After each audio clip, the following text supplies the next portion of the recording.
Hello everyone, myself Dr. Manoj Buloda. In today's topic we will discuss about land pollution. What is land pollution?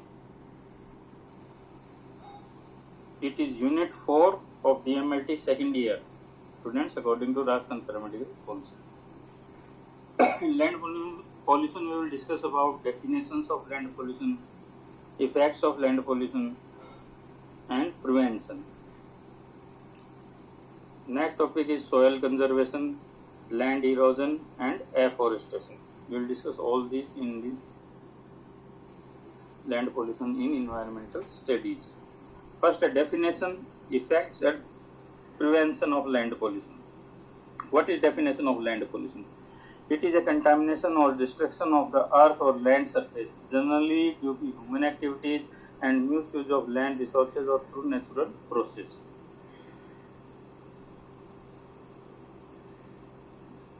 पृथ्वी की सतह का या soil का destruction हो जाना या दूसरे केमिकल्स से उसका कंटेमिनेशन हो जाना ही लैंड पोल्यूशन है।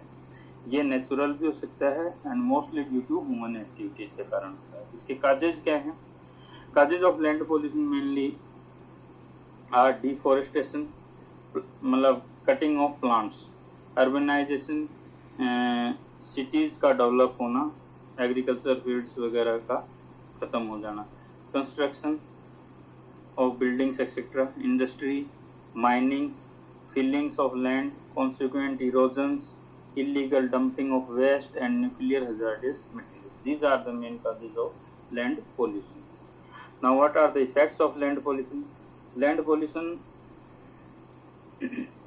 effects of land pollution on the human and animals are by causing different diseases, that are chronic respiratory diseases, lung cancer, soil contains spores, cysts and various infectious parasite and worms. If they come in contact with the animals or plants, they causes intestinal diseases, heart diseases और skin diseases. काफी तरह के रोग और environment के अंदर pollution फैल सकता है इसके। Next we will study about the prevention of land pollution. Land pollution को हम कैसे रोक सकते हैं? First way is recycling of the waste can control the land pollution. जो भी गार्बेज या वेस्ट या कचरा जो जमीन के ऊपर ज्यादा जगह घेरता है, उसे पोल्यूट करता है, उसको हम रिसाइकिल करने के मेथड करते हैं, उनको वापस रीयूज किया जाए तो लैंड पोल्यूशन कम हो सकता है। Disposal of sewage litter in proper way so that it can be decompose properly. जो हमारा सीवरेज है या लिटर्स है from society, we can decompose them properly so it can be recycled or decomposed and get back into the nature. This can also prevent the land pollution. The next is conservation of soil fertility by using organic manures, herbal pesticides and herbal insecticides. जो fertility lost हो गई due to human extensive agriculture practices, उसको हम retain कर सकते हैं। कैसे? Organic manure से, नेचुरल खाद जो है उसका इस्तेमाल करके, नेचुरल पेस्टिसाइड्स होते हैं, नेचुरल हर्बिसाइड्स होते हैं और ऐसे केमिकल्स जो कि इजीली डिकम्पोज हो जाएं और वापस अपने फॉर्म में आ जाएं, उनका यूज करते हैं। And next we can prevent the pollution by planting more and more trees. Soil conservation. Next topic is soil conservation. Definition of soil conservation. It is restoration of the soil from erosion or prevention of the soil fertility which is lost due to salinization, acidification or from other harmful chemicals inserted या added to the soil. Means soil conservation क्या है? इसकी definition है जो soil है उसका जो erosion हो जाए उसको retain, उसको रोक सकें, या फिर जो फर्टिलिटी हमारी सोयल की गई है ह्यूमन एक्टिविटीज के कारण, बाय सेल उसका नमक ज्यादा उसमें आ गया हो, एसिडिक केमिकल्स के कारण एसिडिक हो गई हो उसका नेचर, या फिर दूसरे हार्मफुल केमिकल्स हैं डीडीटी वगैरह जो उसके अंदर प्रेजेंट हैं, उन सबको रिमूव करके उसकी फर्टिलिटी हम मेंटेन कर लें, उनसे सोयल कंजर्वेशन करें।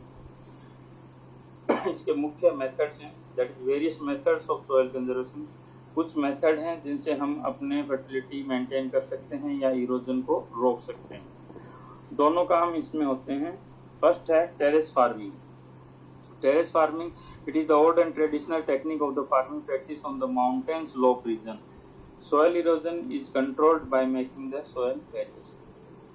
ये जो माउंटेन की स्लोप्स हैं, उन स्लोप्स के अंदर एक स्पेशल टाइप ऑफ फार्मिंग की जाती है जिसमें छोटी छोटी क्यारियां बनाई जाती हैं, सोयल के बैरियर्स बना दिए जाते हैं। ये टेरेस फार्मिंग सबसे पुराना मेथड है खेती का माउंटेन स्लोप्स में। इसके अंदर जो भी माउंटेन स्लोप्स हैं इसको यूटिलाइज किया जाता है, उसकी फर्टिलिटी बढ़ाई जाती है लेग्यूमिनस प्लांट्स वगैरह या रेडिस वगैरह ऐसी चीजें उगाकर। दूसरा, उस सॉइल को जो कि माउंटेन स्लोप है उसको इरोजन होने से भी इससे बचाया जा सकता है, क्योंकि उसमें क्या बैरियर्स बनते हैं तो पानी का फ्लो नहीं होता, पानी वही रिटेन रह जाता है। तो ये दोनों काम करती है, फर्टिलिटी मेंटेन करती है और सॉइल इरोजन को भी रोकती है। Next is contour moving. It is also practice from the ancient times. In this furrows are made which reduce the run of soil erosion or retention of the soil fertility, which increases the soil productivity. Contour mowing के अंदर क्या होता है, ploughing होती है land की, जिसके अंदर फुर्रोज बना दी जाती हैं। वो फुर्रो क्या करती हैं, वो सॉइल के इरोजन को भी रोकती हैं और जो क्रॉप है उसके अंदर जो क्रॉप है वो अच्छी तरह से रिटेन हो सकती है, जिससे कि फर्टाइल जो है सोयल है उसकी फर्टिलिटी मेंटेन हो सकती है। अगर हम कंटोर मोविंग का इस्तेमाल करते हैं तो हमारी फील्ड की फर्टिलिटी 50% तक एक्स्ट्रा बढ़ जाती है, जिससे क्रॉप प्रोडक्शन भी 50% या उससे ज्यादा हो सकता है। नेक्स्ट है water run of prevention. Soil conservation मुख्यतः पानी के फ्लो के कारण भी होता है, जिसमें ऊपर की जो सतह है वो पानी के साथ बह जाती है। इसे हम रोक सकते हैं कैसे? Trees, shrubs and grasses have capacity of holding the soil which prevent the soil erosion runoff. हमारे जो पेड़ पौधे या घास है उसकी जो जड़ें हैं उनके अंदर कैपेसिटी होती है सोयल को होल्ड करने की। By planting more trees, grasses and shrubs, we can retain the our soil, upper layer of the soil, and can prevent it from eroding through running water. Next method of soil conservation is wind breaks. Soil can be fast blowing wind can do the soil erosion of upper fertile layer that can be made out by the wind breakers. What are wind breakers? These are dense rows of trees on the boundaries of the farms. बहुत तेज हवाएं किसी एक खुले मैदान में चलती हैं तो वो जो लैंड है उसके ऊपर की सतह को उड़ा ले जाती है और वही fertile part of the soil होता है। लेकिन इसको रोकने के लिए हमें क्या है, ब्रेकर्स के रूप में लार्ज ट्रीज अपने फील्ड हैं उनके बाउंड्रीज पे उगाने होंगे, जिससे कि जो लार्ज ट्रीज हैं वो विंड को रोक दें, उसके ब्रेकर बन जाएं, जिससे जो मिट्टी पीछे से उठ के आई हुई है वो वहीं रुक जाए और आगे केवल हवा फ्लो, वो ब्रेकर की तरह काम में लेते हैं। विंड ब्रेकर एक अच्छी टेक्निक है जो पूरे इंडिया में काफी काम में ली जा रही है। क्रॉप रोटेशन और cover crop, it is also most effective practice to retain the fertility of the soil. Definition: cover crops are those crops which can maintain the nutrients of the soil which are used by previous crops. यानी कि जो पहले की crop थी उसने fertile land से जो भी न्यूट्रिएंट्स खींच लिए या उसमें उपयोग में ले लिए, उनकी पूर्ति करने के लिए जो हम लेग्यूमिनस क्रॉप्स वगैरह उगाते हैं उसे कवर क्रॉप कहते हैं। ये क्या करते हैं, जो भी क्षति हुई है फर्टाइल सोइल को उसकी स्थिति का पूर्ति कर देते हैं। ये दो टाइप से करते हैं। एक तो हम करते हैं क्रॉप रोटेशन, एक के बाद एक जो क्रॉप उगाते हैं वो एक नहीं उगाते, बीच में कुछ लेग्यूमिनस या कवर क्रॉप्स उगा देते हैं, जिससे कि जो भी इनफर्टाइल लैंड है उसको हम फिर से फर्टाइल कर देते हैं। एक होती है मिक्स फार्मिंग। मिक्स फार्मिंग में कुछ जो क्रॉप्स हैं वो होती हैं लेग्यूमिनस क्रॉप जो कि न्यूट्रिएंट्स प्रोवाइड करती हैं फील्ड को, और दूसरी जो होती है कैश क्रॉप्स होती हैं वो न्यूट्रिएंट्स को खींच लेती हैं। तो fertility of the soil can be maintained by mix cropping और क्रॉप रोटेशन और by crop production which is very much effective method. इनसे क्या होता है, legume plants who add nitrogen and other nutrients to the field, the fertility of the soil is maintained. That is also part of conservation of soil. Next is herbal. Herbal use of the herbal pesticides, insecticides, manure in farming and other chemicals which can decompose easily. ये भी एक अच्छा तरीका है हमारी fertility को soil, fertility of the soil can be maintained by using the herbal products and those chemicals which are decomposable in environment.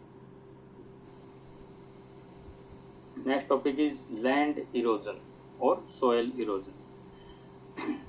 Erosion means सतह जो है वो बह जाती है, चाहे हवा हो, पानी हो या अदर नेचुरल रिसोर्सेज, स्ट्रॉम्स हो गए या आइस ग्लेशियर्स हो गए या ओशन के अंदर जो ओशन की सतह है नीचे की, उनमें किसी के साथ उसकी सतह जो बह जाती है वो सारा है erosion. Definition, distraction or displacement or wearing away of upper layer of soil by dynamic activities of air, water, ice, animals and human beings। किसी भी ऐसी एक्टिविटी जिसके कारण जो हमारी लैंड है उसकी ऊपर की जो सतह है वो वियर आउट हो जाए, उसे हम लैंड इरोजन कहते हैं। Land erosion by physical processes कौन कौन से हैं, किन किन के कारण लैंड इरोजन होता है, वो physical process, heavy rains and surface run off, that is the upper part of the soil can be eroded by heavy rains और running water, by floods, during flood land erosion occurs, by mass movement, that is large herds of animals move from one place to another, they erode the upper surface of the land. Rivers and streams, channel जो पतली धाराएं हैं वो भी ऊपर की सतह को साथ ले जाती हैं, रिवर्स बड़े बड़े पत्थरों तक को अपने साथ इरोजन करके ले जाती हैं। विंड्स एंड स्टॉर्म्स, जो तूफान हैं या तेज हवाएं हैं उनके कारण भी लैंड इरोजन होता है। ये तो सारे natural resources of land erosion. Now human activities that can increase the land erosion are excessive agriculture practices। excessive agriculture practices के कारण ऊपर की सतह जो है वो इरोड हो सकती है। deforestation, that is cutting of plants, roads and urbanization के कारण भी लैंड इरोजन या land. Types of land erosion, first is sheet erosion। it is removal of the soil in the form of the thin sheets or large area by rain or other land flow. Sheet erosion क्या होता है, हवा या पानी के कारण जो ऊपर की सतह है सोयल की उसकी थिन शीट्स में इरोजन शुरू हो जाता है, लार्ज एरिया जो, उसे कहते हैं शीट इरोजन, एक थिन शीट की तरह। स्प्लैश इरोजन, स्प्लैश इरोजन क्या है, it is the first step of erosion when the rain drop hit the soil particle and separate them from each other into individual particles. ये है rain erosion का सबसे पहला step है। जब भी सोयल के ऊपर रेन ड्रॉप्स गिरती हैं वो क्या करती हैं, जो सोयल पार्टिकल्स है उनको सेपरेट कर देती हैं, दैट इज उनका जो बॉन्ड है उसको खत्म कर देती हैं, तो वो पार्टिकल्स जो इंडिविजुअल हो जाते हैं और वो फिर आगे रेन के साथ गली इरोजन या रील इरोजन के रूप में इरोड हो जाते हैं या बह जाते हैं। नेक्स्ट है reel erosion. The flowing water concentrated into reels and remove the soil. Reels are the shallow drainage lines. जो 30 सेंटीमीटर से छोटी नालियां बन जाती हैं, चैनल्स बन जाती हैं, उन्हें रील कहते हैं। हैवी रेन के कारण पानी फ्लो होता है, वो छोटी छोटी चैनल्स बना लेता है, उस चैनल्स में जो भी ऊपर की सतह है, जो लैंड है, जो सोयल है, उसको अपने साथ बहा ले जाते हैं, उसे कहते हैं रील इरोजन। गली erosion, when running water cuts through the clayey soil and makes deep channels as gullies। Reel है 30 सेंटीमीटर से छोटी चैनल्स, उससे जो बड़ी चैनल्स हैं ज्यादा बहाव हो जाता है और ज्यादा गहरी चैनल्स हो जाते हैं, उसे कहते हैं गली। तो जो मिट्टी है उसके अंदर गली अपना रास्ता बना लेते हैं, जो लार्ज चैनल्स हैं वो आगे जाके स्ट्रीम में बन जाते हैं। तो these streams can erode surface. Prevention of land erosion. Prevention of land erosion. By planting more and more trees, afforestation is the best method of prevention of the land erosion. Terrace farming, wind breaks and crop rotation, ये सभी हैं जिनके कारण हम land erosion, same soil erosion, land erosion एक ही बात है, या land pollution. Planting more and more trees is the best method to prevent the land erosion, and practicing of agriculture which improve the fertility of soil and stop the land erosion, like terrace farming, wind mow farming. Now, National Afforestation Program. It is to develop the forest with the help of people, making them aware about the importance of the afforestation. Many government and non-government organizations directly involved in the afforestation. Government of India का एक programme है, national afforestation programme. ये क्या करता है, ये खुद भी फॉरेस्ट वगैरह लगवाते हैं गवर्नमेंट की हेल्प से या नॉन गवर्नमेंट ऑर्गेनाइजेशन की हेल्प से. उसके अलावा ये लोगों में जागरूकता फैलाते हैं कि फॉरेस्ट का क्या महत्व है और क्यों हमें ज़्यादा से ज़्यादा प्लांट डेवलप करने चाहिए, प्लांटेशन करना चाहिए. China has world's largest afforestation rate in the world. पूरे संसार में चाइना एकमात्र ऐसा कंट्री है जिसने सबसे ज्यादा फॉरेस्ट उगाए हैं. इंडिया का अगर अपन देखें तो India in 1950 around 40.48 million hectare was over forest land, and in 1980 it increases up to 67.47 million hectare of the forest. In 2006 it was around 69 million hectares. That is 23% of the India is covered by the forest. It is world record that in a single day of 29th August 2019, Uttar Pradesh government planted 220 million trees on the banks of the Ganga. That is the latest example of afforestation in India. Or thank you very much.